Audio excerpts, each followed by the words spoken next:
Pipo Radio, con Juan José Pi de la Serna. Sábados de 17 a 19, por Radio UBA, FM 87.9.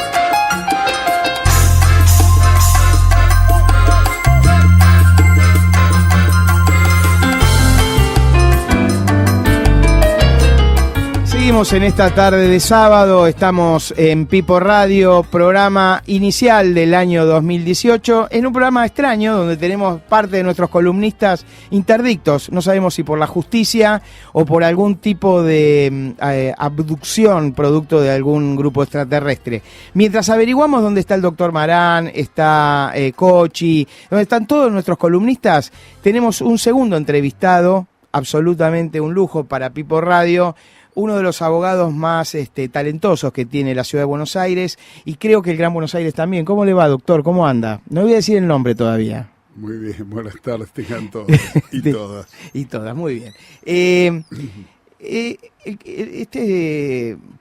Abogado, laboralista, podemos decir, en alguna época. Por accidente. Por accidente. Durante muchos años fue presidente del Tribunal Superior de la Ciudad de Buenos Aires. Ustedes saben, los que nos están escuchando y los alumnos de la Facultad de Derecho, Buenos Aires, desde la reforma del 94 y la imposición del estatuto o la discusión del estatuto y la Constitución porteña, se está transformando, está construyendo su autonomía. Cuando vos construís tu autonomía, aparecen los poderes, el Ejecutivo, el Legislativo y la justicia de la Ciudad de Buenos Aires, que con todas sus dificultades, etcétera, etcétera, está intentando construir su autonomía y durante un tiempo Luis Lozano, que nos acompaña hoy, fue presidente del Tribunal Superior. Y para ir rompiendo el hielo, Luis, ¿está cómodo? Sí, efectivamente. No estamos logrando el objetivo, que es incomodarlo un poco. Sí. Bueno, pruebe. En una de esas se le hace. ¿A qué colegio primario fue? A una pequeña escuela en la calle Santa Fe, llamada Escuela Particular Moderna. Éramos muy pocos en las aulas y conservo un gran recuerdo y además, tuve un muy buen elenco de compañeritos y compañeritas. Y escúcheme, ¿se puede recordar algunos? ¿Están todos en situación innombrable? ¿Alguno ya está preso? ¿O se los puede nombrar? No, preso no, pero he encontrado cosas muy... probablemente uno de los más conocidos, pero no el único, es Carlos Alfonso Tomada, que es un legislador de la ciudad, pero que fue ministro de Trabajo. Ministro de Trabajo. ¿Ese fue compañero suyo? ¿Más grande o más chico? Yo creo que tiene algún mes más que yo, pero los dos estábamos adelantados a la edad media del grado. ¿Y era de hacer lío? Porque total no vamos a hablar de usted, hablemos de Tomada, mal. ¿Era de hacer lío ese señor? No, mal no. Carlos era muy inteligente, muy travieso, además la iba de travieso, porque en su núcleo de hermanos, su hermana mayor era verdaderamente una intelectual. Aclaro que no era fea, porque si no parece que... pero era una verdadera intelectual, además muy dedicada a las ciencias duras. Su padre era un abogado destacado del mundo laboral, pero su madre era una muy reconocida profesora de historia del Colegio Nacional de Buenos Aires, a quien en realidad todos los compañeritos de Carlos ¿Estábamos todos enamorados de ella? No sé si enamorados es la palabra, porque enamorados por ahí uno está enamorado de alguna maestra. Pero en este caso era admiración. En general había una admiración muy fuerte y la sensación de que cuando la oíamos estamos alcanzando a un mundo distinto y una visión distinta del mundo. ¿El secundario?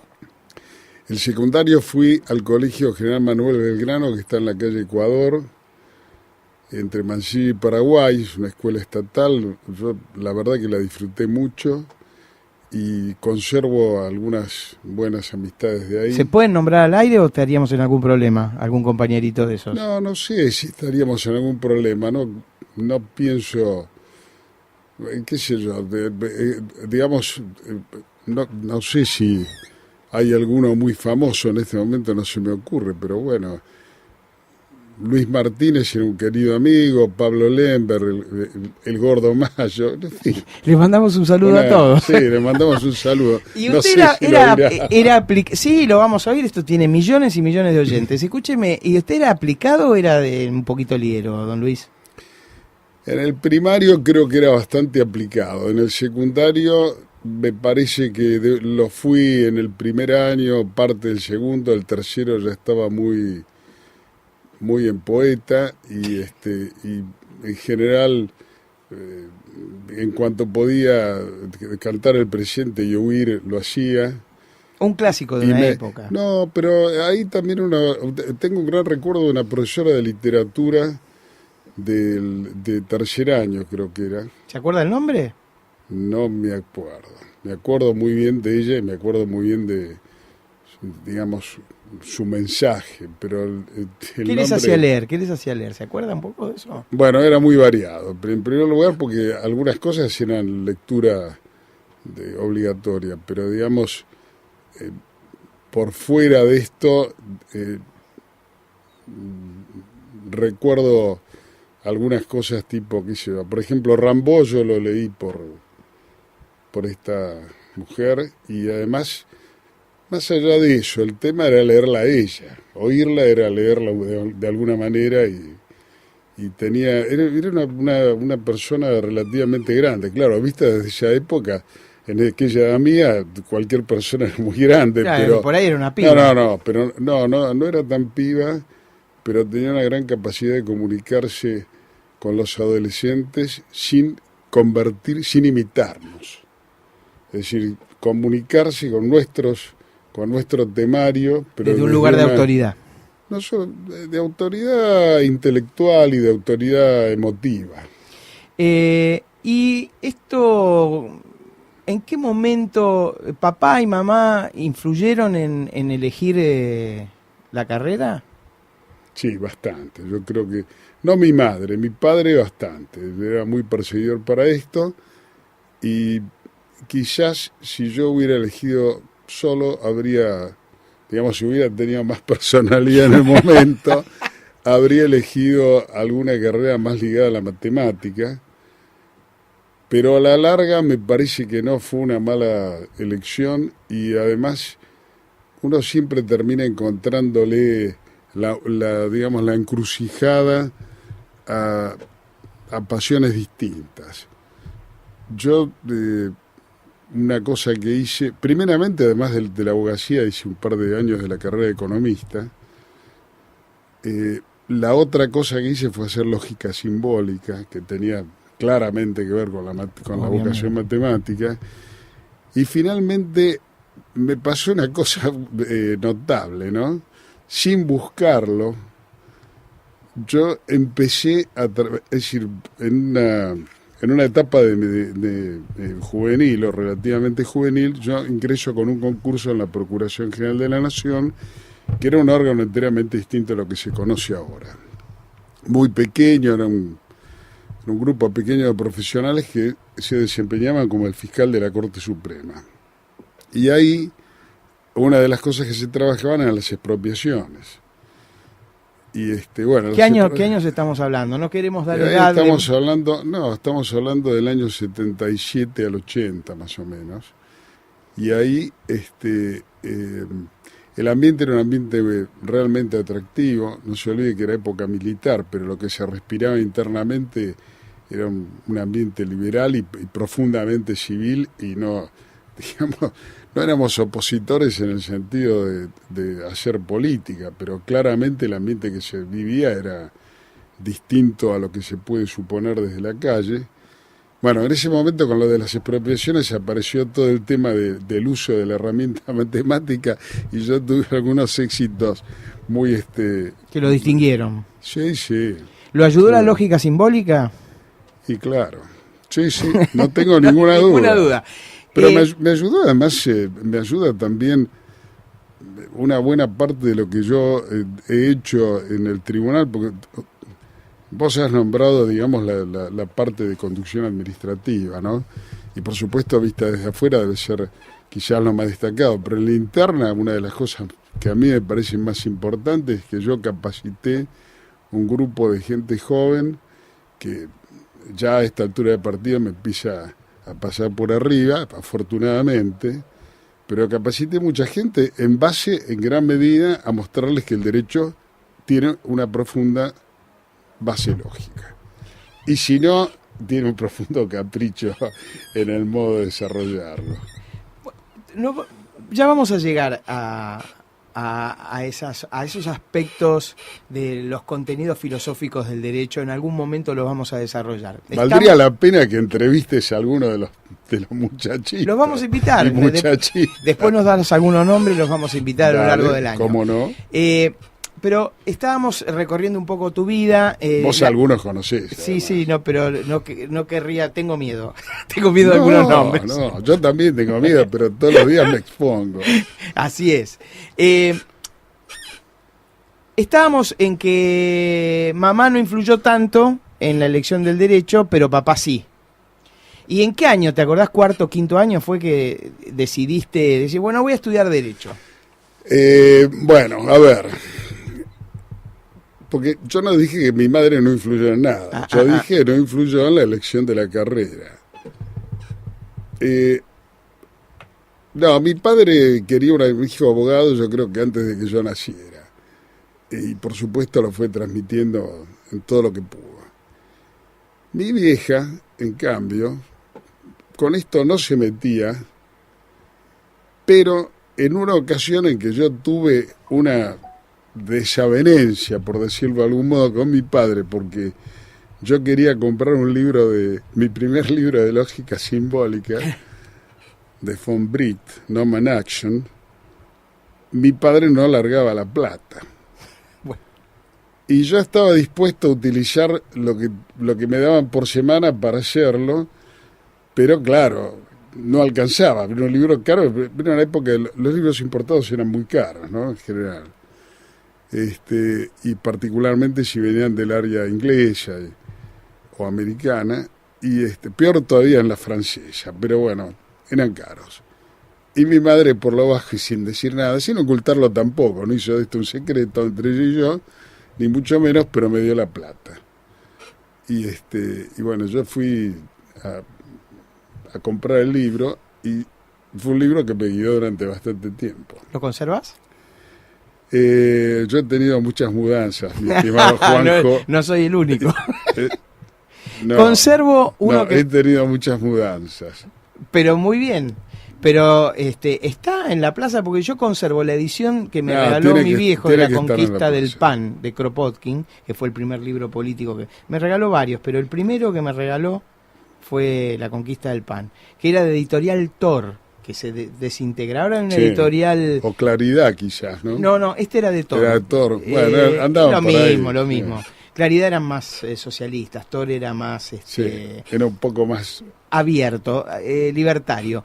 Bueno, el tema es que, por supuesto, los libros se desintegran, porque era un libro de 1900, de principio del siglo, de 1910, una cosa así. Lo conservo el libro, en muy mal estado, al lado de un libro nuevo, de una editorial libertaria nueva que lo reeditó hace muy poco tiempo.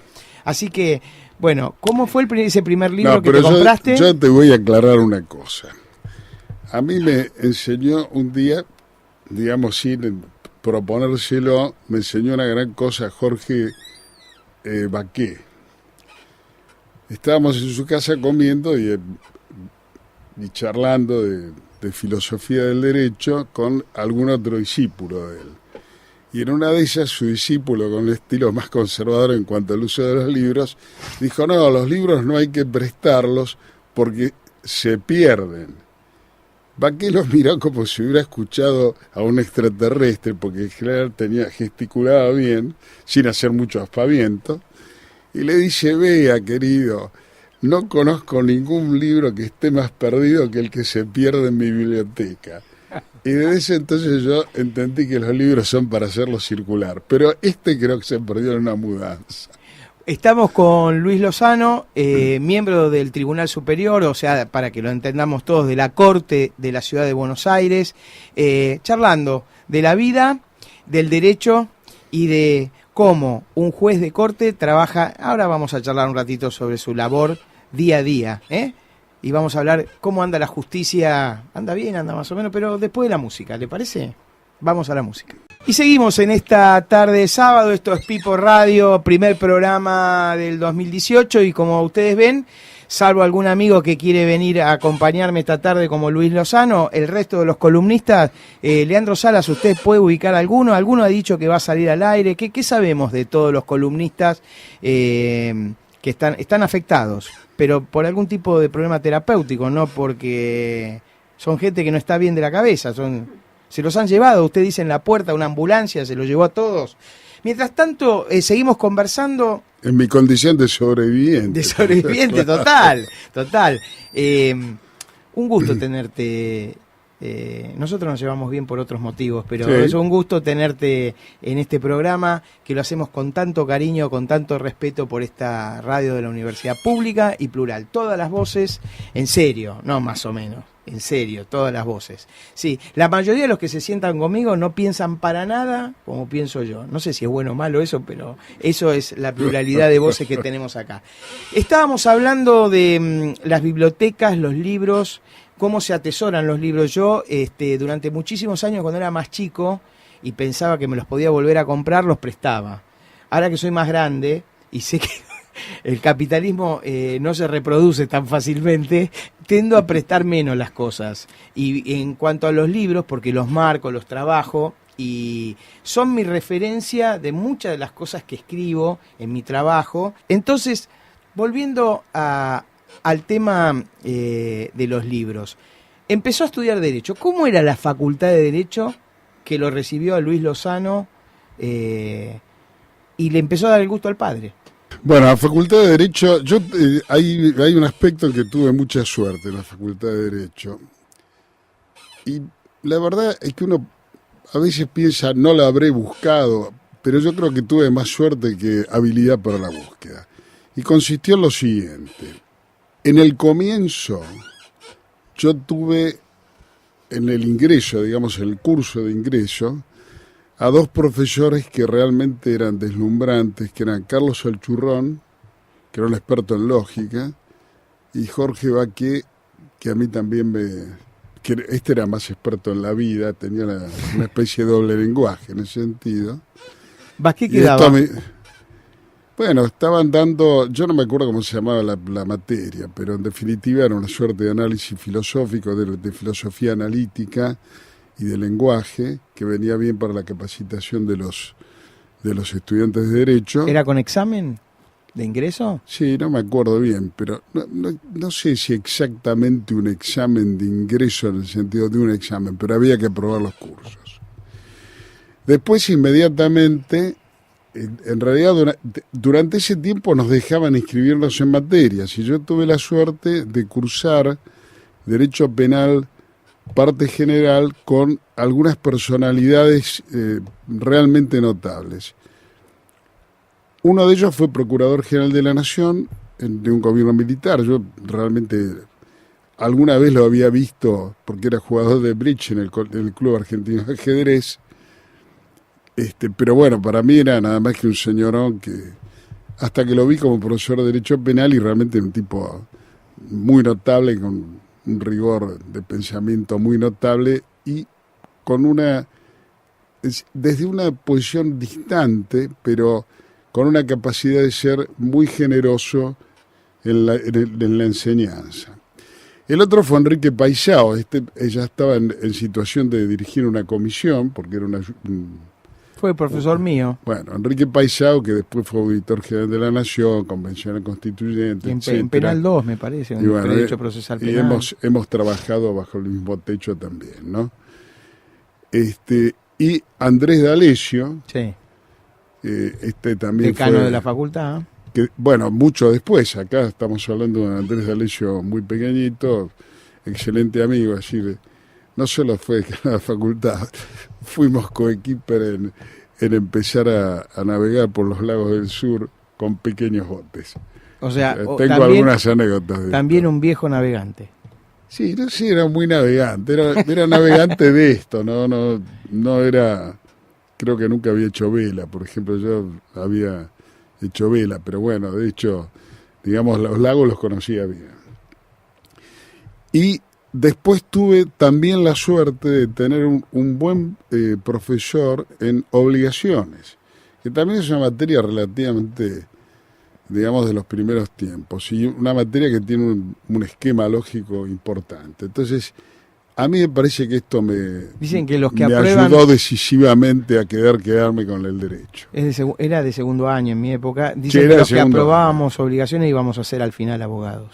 Es posible, pero yo esto nunca esa no la tenía, Juanjo, pero lo que sí creo es que a mí me reconcilió con algo que a lo mejor, si no hubiera sido por ese lado, no sé si habría durado tanto. ¿Época de cursada o época de dar materias libres?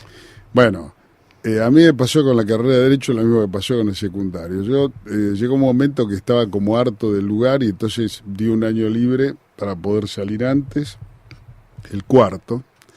Y en la carrera de Derecho, la crisis sentimental se produce junto con lo que ya no se conoce, pero el servicio militar obligatorio, la conscripción. Yo la hice en aeronáutica y o sea, te tocó un número bien perdí alto. un tiempo muy importante ahí, y después recuperarlo fue dar materias libres, y yo quería además salir, ya estaba, no sé muy bien para qué, ¿no? Pero esto no lo tenía tan claro, pero supongo que lo que quería era asumir situaciones de mayor responsabilidad. Y bueno, una vez que te recibiste, ¿cuáles fueron? Yo digo porque hay muchos chicos que escuchan la radio y que están estudiando, y si creen que van a salir a un estudio tradicional con boiserie de madera, el derecho, jurisprudencia argentina, las colecciones tradicionales de la ley, eso no existe más en muchos aspectos. Saliste a trabajar en un derecho, en un mundo aún de papel, aún de información y de lectura a través del papel. ¿Cómo va llevando la transición de lo analógico a lo digital? Como abogado y como juez. Bueno, eso empezó en la abogacía. Una de mis primeras experiencias con lo digital fue un día. Había trabajado durante la noche en un escrito para presentar en el Tribunal Fiscal, y había salido una pinturita.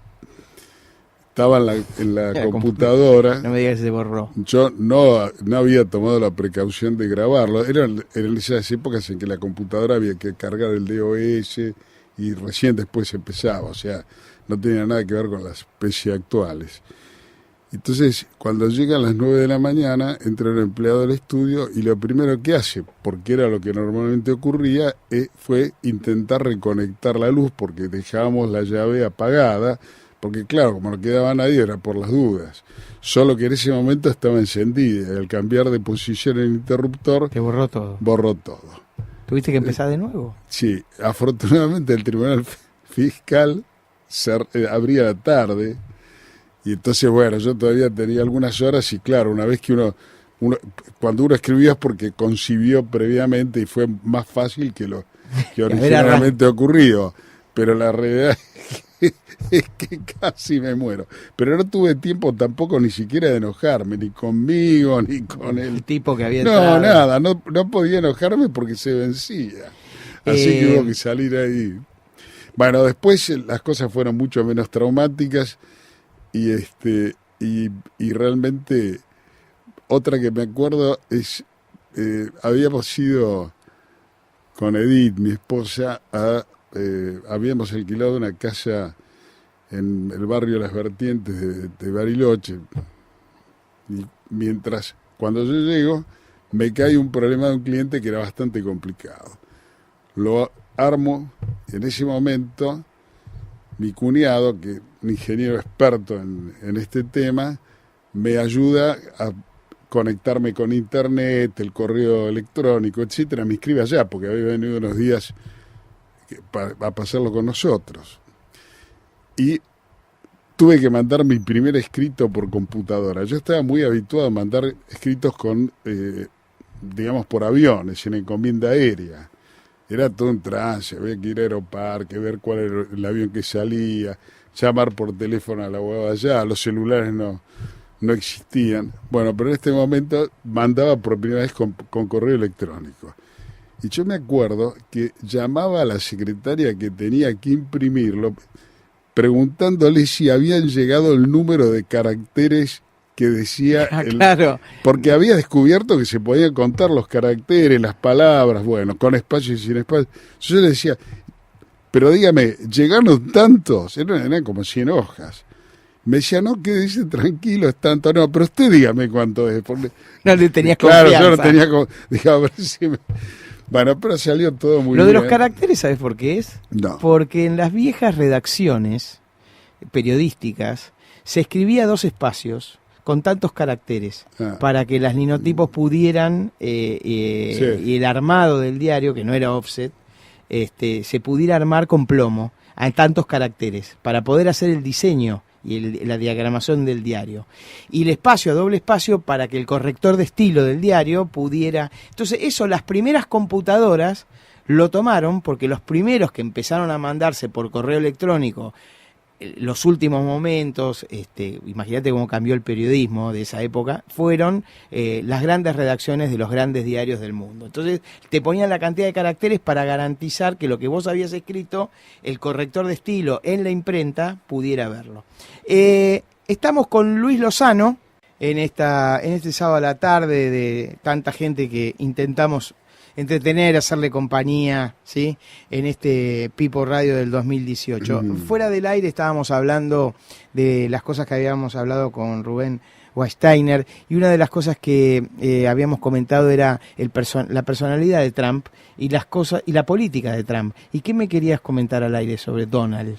No, bueno, no sé si tiene demasiada importancia, pero a mí me parece que hay que prestarle atención a ciertas ciertas banderas que esgrime, que son difíciles de conciliar. Y hay que prestar atención también a cómo reaccionan otros sectores y cómo uno debe medir la cosa completa.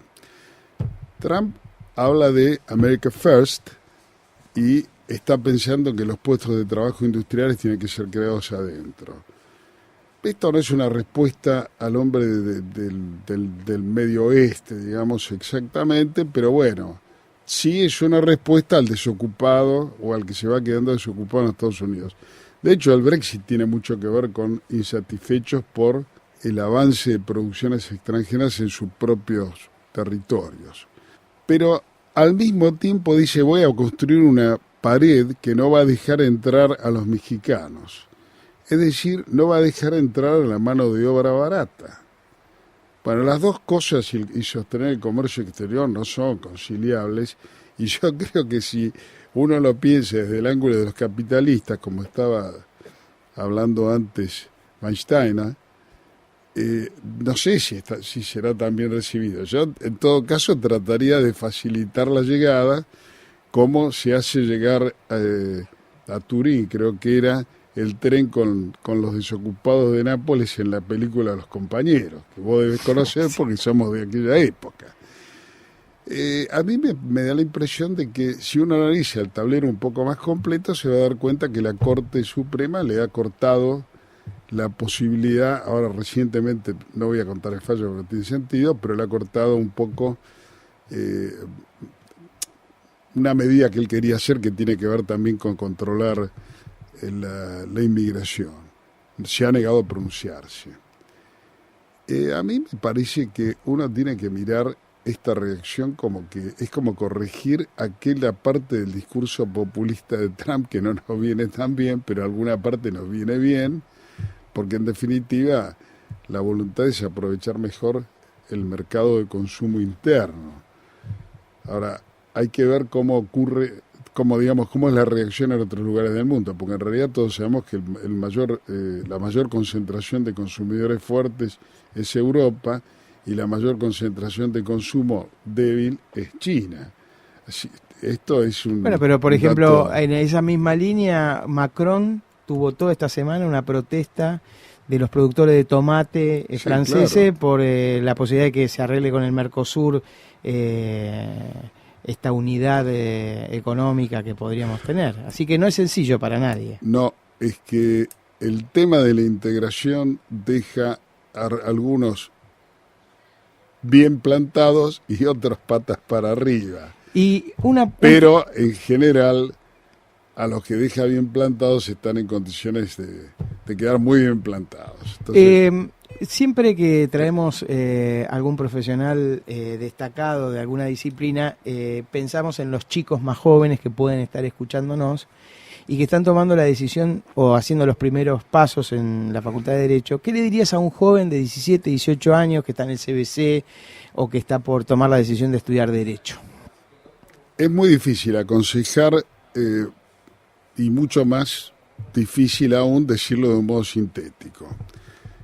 Lo que a mí me nace inmediatamente es decir, trate de establecer con precisión qué pregunta quiere usted contestar estudiando Derecho.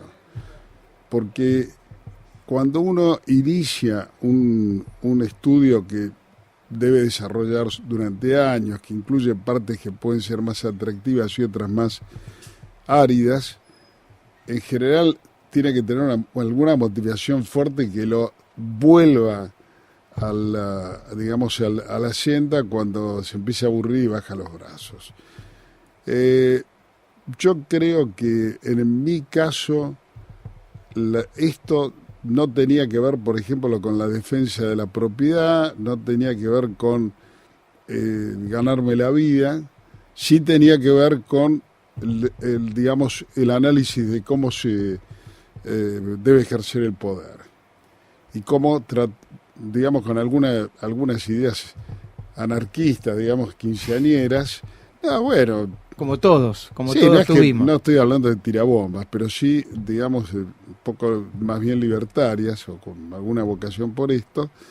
Lo que uno está tratando de ver es cómo se puede hacer para que una sociedad pueda estar organizada sin que unos ejerzan poder sobre otros. Esto puede ser que sea imposible, que haya que buscar un poder más limitado, más benévolo, más benigno. Y uno tiene esto como pregunta, pero uno puede preguntarse por otras cosas, qué es lo mío y qué es lo ajeno. Es otra pregunta válida. Y esto creo que hay que tenerlo claro. Como es muy improbable que uno tenga clara la pregunta, yo aconsejo mucho que se hable con mucha gente y que se gaste, se ponga mucho tiempo en tratar de buscar la pregunta, aunque no se llegue a la respuesta exacta, pero sí la pregunta y mantener la pregunta activa, porque me parece que esto hay que mantenerlo durante el curso de la carrera. Es preferible cambiar de carrera antes que atarse a algo que uno no quiere. La segunda cosa que me parece bastante evidente es que uno tiene que estar, tiene que averiguar cuáles son sus posibilidades económicas y cuál es el tipo de trabajo que se va a desarrollar. Porque que muchas veces no tiene que ver con lo que uno estudia. No, y esto es un tema muy importante. Uno tiene que tratar de averiguar en qué le va a tocar desempeñarse. Pero la verdad es que es muy difícil, especialmente en un país como Argentina, es muy difícil ver dónde uno va a terminar. Yo realmente fui a parar a lugares con los que nunca habría imaginado. Soñado. Y claro, hay gente que tiene metas más claras en la vida y llega. Yo creo que hay algunos que llegan a presidente porque se lo proponen, pero no sé, pero me parece que también hay una cuota parte de azar que uno tiene que estar habituado a responder o a saber soportar. Te agradezco mucho que hayas venido hoy, Luis, que nos hayas acompañado este sábado de la tarde por la radio de la Universidad Pública. Espero que la gente se haya entretenido y que los jóvenes que tenían que tomar una decisión estén un poco más confundidos, ¿no le parece? Me parece maravilloso y quiero agregar, ahora yo quiero decir una cosa, sí. Te agradezco mucho, Pero yo aconsejaría a los oyentes que pidan algo así como el negativo del programa de Juanjo, porque así como ustedes oyen lo que se dice al aire, oír lo que se dice fuera del aire tiene un valor realmente muy significativo. La imaginación que ha desplegado y los anuncios que hizo distractorios, pienso yo, acerca de cuál iba a ser el contenido de las preguntas es formidable. Felicitaciones, Juanjo. Edith, ¿cómo lo vio? ¿Cómo lo vio Edith? No se ponga nerviosa. ¿Lo vio bien? Conteste ahí, ¿lo vio bien? ¿Lo aprobamos o no lo aprobamos? Sí, me encantó, me encantó. Bueno, está Edith también. Siempre está Edith. Sí, Nos acompaña. Edith es una amiga.